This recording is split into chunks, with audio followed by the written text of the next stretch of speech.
महाराष्ट्र पोलिसांतर्फे दर शनिवारी तक्रार निवारण दिनाचं आयोजन करण्यात येत आहे। आज माननीय पोलीस आयुक्तांच्या मार्गदर्शनाखाली सर्व पोलीस ठाण्यातील प्रलंबित तक्रारींचा निपटारा करण्यासाठी वरिष्ठ अधिकाऱ्यांनी पोलीस ठाण्यात भेट देऊन तक्रारदार यांच्याशी संवाद साधावा असे स्पष्ट आदेश पोलिसांना देण्यात आले।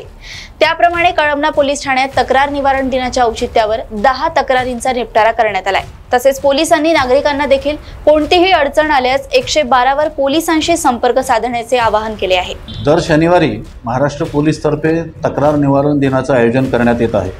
त्याच्यामध्ये या शनिवारी माननीय पोलीस आयुक्त सो यांच्या मार्गदर्शनाखाली सर्व पोलीस ठाण्याचे जे प्रलंबित तक्रारी आहेत, या प्रलंबित तक्रारींचा निपटारा करण्यासाठी वरिष्ठ अधिकाऱ्यांनी पोलीस ठाण्यात भेट देऊन तक्रारदार तसेच तक्रार देण्यास येणारे आम जनता यांच्याशी संवाद साधून त्यांच्या तक्रारीचा निपटारा करावा असे स्पष्ट आदेश देण्यात आले। त्याप्रमाणे आज मी MIDC police station MIDC डिव्हिजनचा ACP आहे, परंतु मला कळमना पोलीस ठाण्याचं कामकाज पाहण्यास सांगितलं होतं। त्यामध्ये आम्ही 10 तक्रारींचा निपटारा केलेला आहे। बाहेर आपण पाहू शकता अनेक जे नागरिक आहेत हे या तक्रार निवारण दिनाच्या आयोजनामुळे फार खुश आहेत।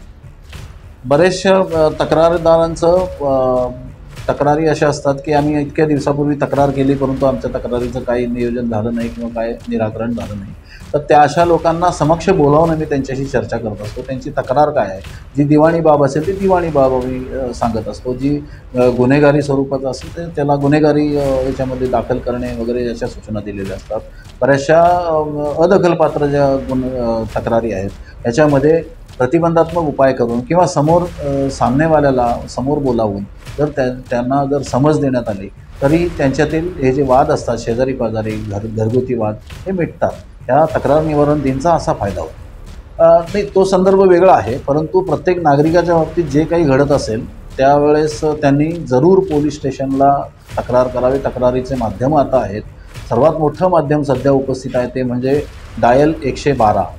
डायल 112 वर आपण फक्त डायल केला तर तुम्हाला 5 मिनिटाच्या आतमध्ये पोलीस मदत ही तुम्ही ज्या ठिकाणी आहात त्या ठिकाणी पोचते आणि त्या ठिकाणी येणारा जो पोलीस आहे तो सुसज्ज असा आहे आधुनिक उपकरणांनी।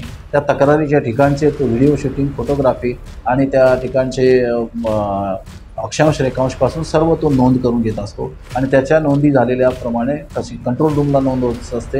या डायल 112च्या सर्व नोंदी ह्या महाराष्ट्र पोलीसच्या सेंट्रलाइज याच्यामध्ये नोंद होत असतात आणि त्याप्रमाणे त्यांना व्यक्तीला पोलीस ठाण्यास न भेटता सुद्धा न्याय मागता येऊ शकतो।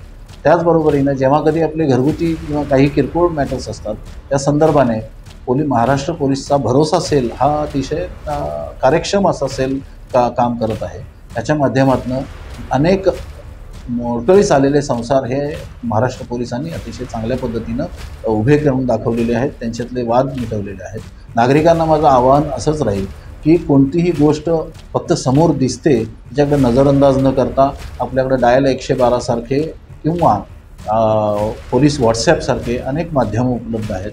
याच्यामधून त्याचबरोबरीनं समाज माध्यमावरती सुद्धा पोलीस ट्विटर असेल किंवा इतर सर्व याच्यामध्ये पोलिसांचं ट्विटर हँडल हे फार ॲक्टिव्ह आहे। तुम्ही गेलेले तक्रारीचं निराकरण हे तुम्हाला ऑनलाईनसुद्धा ताबडतोब सांगण्यात येत असतं। एखादी गुप्त बातमी जर सांगायची असेल तर अशासाठी संबंधित अधिकाऱ्याला भेटून किंवा त्याला फोनवरून सांगणं इष्ट राहतं, परंतु याच्यामध्ये पोलिसांकडून ज्यांनी आपल्याला गुप्त बातमी दिली त्याची कोणतीही बातमीदाराचं नाव पत्ता उघड न करण्याचं बंधन आम्ही पाळत असतो। त्यामुळे असं घाबरण्यास आपल्या काही नाही।